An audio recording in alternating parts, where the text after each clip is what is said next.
17/5/2024 শুকুৰবাৰ ৰাতি 3মান বজাত বোকাজান শ্ৰী শ্ৰী শীতলা মাৰ মন্দিৰত চোৰৰ চাপাই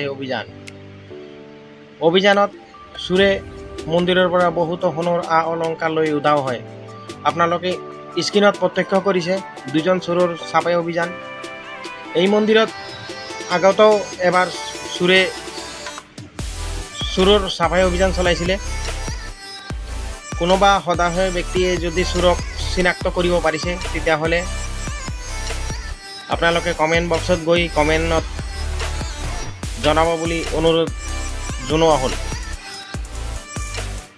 কোনোবা যদি ফেচবুকত চাইছে তেতিয়াহ'লে পেজটো ফ'ল' কৰি দিব আৰু লগতে কমেণ্টও লিখি দিব, পাৰিলে এটা লাইকো দি দিব, শ্বেয়াৰ কৰি দিব। বোকাজানৰ পৰা পংকজ নন্দীৰ ৰিপৰ্ট, ধনশ্ৰী লাইভ।